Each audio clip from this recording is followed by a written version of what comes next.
El imaginario social es un concepto creado por Cornelius Castoriadis. Fue un filósofo, sociólogo, economista y psicoanalista greco-francés, defensor del concepto de autonomía política.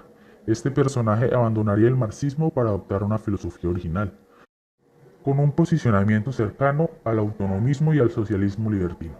El concepto de imaginario social es usado en ciencias sociales para designar las representaciones sociales precisamente encarnadas en sus instituciones. Se usa habitualmente como sinónimo de mentalidad, cosmovisión, conciencia colectiva o ideología. Se preguntarán ¿por qué imaginario? Basándonos en una historia humanista, el imaginario lo da precisamente el autor antes mencionado, Castoriadis. Este concepto se relaciona con la representación, la imagen, la realidad de lo simbólico considerándose como muy cercano o incluso se asume como sinónimos. Aún así, con todas esas expresiones, no se llega a su total sentido de la palabra o de un significado cercano a imaginario. En realidad, el imaginario se va construyendo como un interjuego entre cada una de esas marcos históricos y sociales.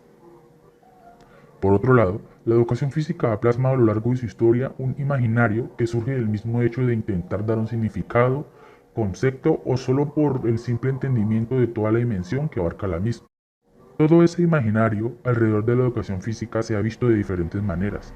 Preparación para la guerra, autocontrol, disciplina, cuidado, mantención del cuerpo. En el ámbito deportivo se le ha dado una visión como rendimiento deportivo, instrumento de la salud, en fin, la sociedad le ha otorgado una imagen o un imaginario donde esos conceptos o esas nociones van cambiando con el pasar de los tiempos. Finalmente, llegando a la conclusión de esta introducción, Castoriadis plantea que resulta absolutamente natural llamar imaginario o imaginación a esa facultad de innovación o de creación o formación donde el lenguaje y las costumbres, las normas, la técnica no pueden ser explicados por factores exteriores a las colectivas humanas. De ahí otro concepto en la filosofía donde hablamos de reconocer el imaginario colectivo, así como la imaginación del ser humano individual, lo que se visualiza es el poder de creación de nuevas formas para el lenguaje, la música, la pintura, donde claramente se opone a una mirada determinista, racionalista del ser humano, llegando incluso a afirmar que la creación no tiene explicación racional, solo es posible explicar la creación a través del imaginario y la relación individuo-mundo. Bueno, a continuación vamos a hablar de el imaginario social y el aula de la educación física. Pues básicamente la educación física hoy en día se está caracterizando por un aspecto tanto médico como militar. Esto pues privilegia unos aspectos basados en la salud y pues en un bienestar biológico de la persona. Y pues por otro lado hay quienes lo usan para preparar el cuerpo para la guerra, pues gracias a unos orígenes griegos precristianos, donde pues esta predomina a través de la disciplina del cuerpo, donde pues los cuerpos se utilizan mayormente como unos términos para gobernar y pues para en ocasiones castigar a las personas. En nuestro cuerpo actualmente podemos encontrar una dualidad donde se dice que el cuerpo de los hombres y de las mujeres se pueden analizar de una manera como si se tratara de un objeto, donde este se puede analizar, se puede entrenar, el cuerpo se alimenta, se cansa, se hidrata y pues también hay otro tipo de cuerpo que tiene que ver con la razón y la mente. Existe esa dualidad entre estos dos conjuntos básicamente que se refieren al cuerpo. A continuación vamos a hablar de una serie de aulas que están estipuladas donde nos inicia diciendo que existe una aula que se llama la aula lineal, es una aula bien estructurada donde se utilizan unos modelos más simples, donde se suman todos los elementos y se ponen unos conocimientos por encima de otro, donde pues básicamente estos conocimientos se van desarrollando de una manera progresiva, donde inicia desde lo más fácil hasta lo más difícil. Seguido de este va el aula que reduce a la persona en la dualidad del cuerpo y la mente, donde se cita a Platón, donde nos dice que la falta de actividad destruye una buena condición de todo ser humano, mientras que pues el movimiento y el ejercicio físico asegura la mayor conservación del cuerpo.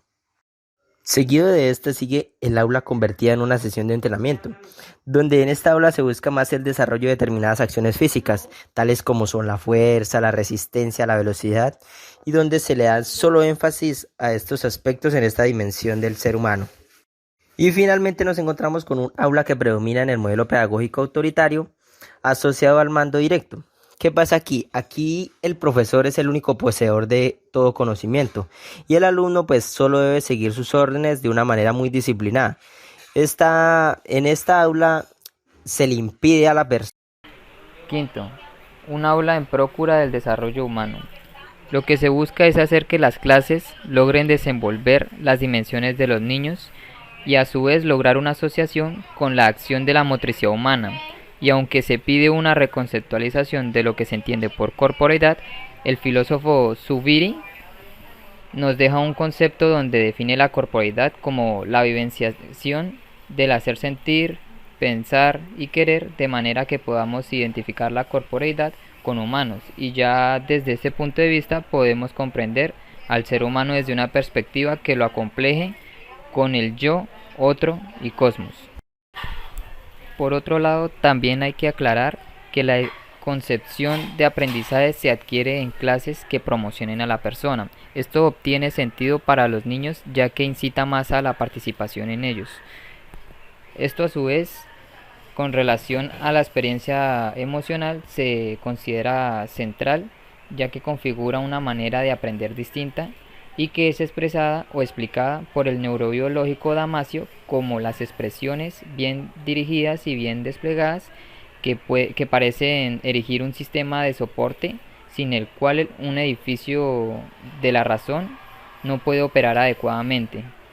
Estos resultados y su interpretación cuestionaron la idea de descartar la emoción como si fuera un lujo, una molestia o un mero vestigio evolutivo, y por esto resulta ser valioso observar lo que sienten los niños para acercarnos al llamado paradigma de la motricidad humana, que pone como principal lo emocional, a lo que a base del profesor Toro concluimos que un humano transita de lo esencialmente biológico hacia lo cultural, a partir de su sustrato emocional que le permite diferenciar y establecer lo que requiere y necesita en la satisfacción y trascendencia.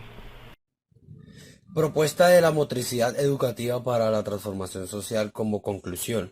Primero, pues debemos tener muy en claro que nuestras emociones nos van a dar a entender un sentir, de que no habrá ninguna acción sin tener una emoción, puesto que nuestras emociones emergen un gran sinfín de acciones, situaciones que se nos pueden presentar en nuestra vida.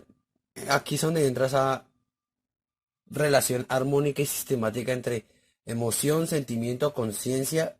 Todo a su vez genera sus soportes neuronales que se encuentran conectados simultáneamente en nuestro cerebro con nuestro sistema nervioso, lo cual va a generar esa acción del vivir humano. Generaron más tarde ese aprendizaje subconscientemente, pues a raíz de nuestra cultura, ¿cierto? Siempre vamos a tener ese precedente de que nuestras acciones quedan en la memoria muscular a raíz de las vivencias adquiridas a través de nuestras emociones como la amistad, la alegría, el entusiasmo, la confianza y la manera en la cual didácticamente, por decirlo de alguna manera, podemos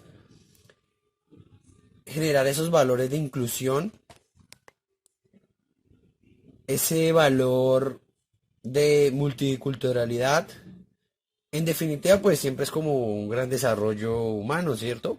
Eso es una gran composición para llegar a ese desarrollo humano que pues en general todos debemos alcanzar para ser un buen ser humano en este bagaje de mundo, de tantas experimentaciones y sensaciones que vamos a experimentar a lo largo de nuestra vida.